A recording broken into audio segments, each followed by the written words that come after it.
Nomade, c'est une structure d'art contemporain sans mur. Alors notre bien, c'est ce camion qui est unique en France, qui est le premier des art trucks qui est né en 2005. Et le but, c'est d'aller à la rencontre de tout un chacun, tout un chacune, que ce soit à la campagne, ou en ville. Et donc à bord de ce camion, il peut y avoir donc des œuvres qu'on active, mais il peut y avoir aussi du matériel pour pratiquer des ateliers tout public. Voilà.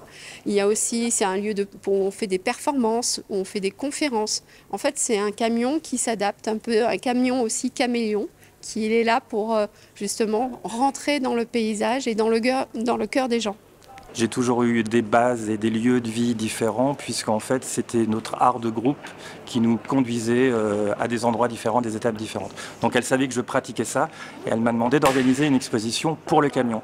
Et comme je connaissais beaucoup d'artistes qui avaient fait, pour moi, faire une exposition dans un camion, une exposition ambulante, c'était aussi montrer des œuvres portatives, des œuvres d'art portatives et mobiles, et ça, j'en connaissais beaucoup, puisque je viens de cette histoire-là. Alors j'ai rassemblé 22 artistes qui font des œuvres portatives et mobiles.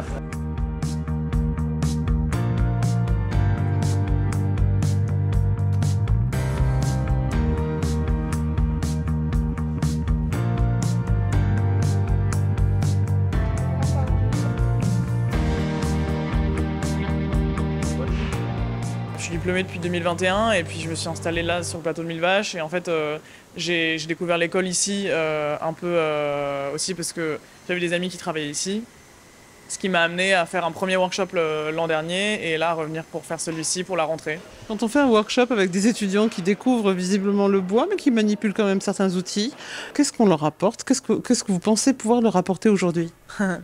Là, de façon concrète, qu'ils apprennent un peu davantage à couper, assembler, à travailler le bois.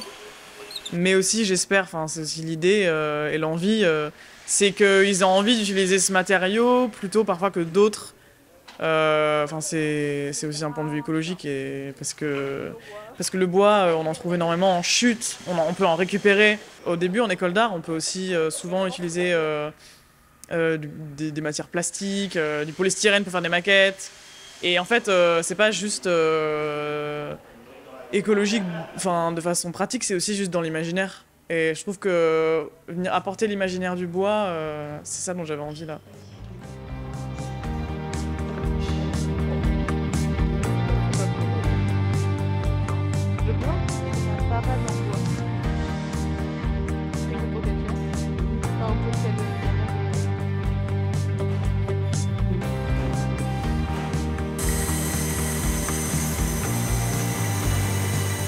Je travaille sur de l'installation, de la performance et des sculptures.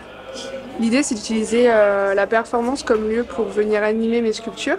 Je travaille sur 3 notions et 3 thèmes qui me sont chers. C'est les dynamiques possibles entre la sensualité, l'érotisme et les relations humaines. Et en fait, dans un but de porter les céramiques sur soi ou de construire des sculptures à partir de différentes pièces, je travaille des formes très organiques qui vont faciliter en fait le déplacement et l'imbrication. Mes sculptures dansent.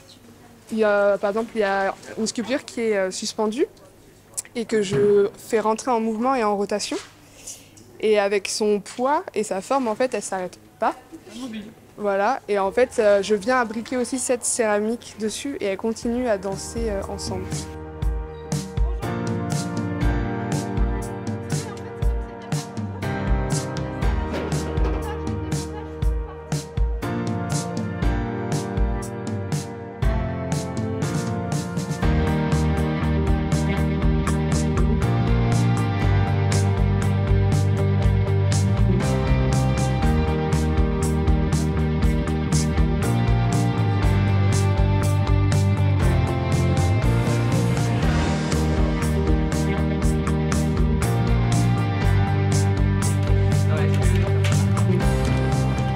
Aujourd'hui, on est dans le cœur de l'école d'art de Limoges et du design, l'ENSA de Limoges. C'est assez formidable. Pourquoi? Parce que c'est notre partenaire historique depuis le début, depuis 2015. Et c'est aussi parce que justement c'est mon école, puisque j'enseigne. Je conduis Art Nomade et j'enseigne dans cette école. et qu'il y a donc 4 étudiants plus une jeune diplômée qui est Nassim Gourbi qui va venir en itinérance avec nous. Donc il va déployer son travail, qui va faire des performances tout au long du trajet et rencontrer des publics, que ce soit en France, donc on va aller Pau, Anglette, en Espagne, à Hernani, puis jusqu'à Vila do Conde au Portugal. En fait, c'est par rapport à la maison de ma grand-mère. Voilà, ce sont les photos de chez ma grand-mère, des objets de chez ma grand-mère. Et donc en fait, voilà, j'ai pris la photo et c'est l'entreprise Imaginecom qui a fait le covering. Voilà. Et ils changent tous les 3 ans.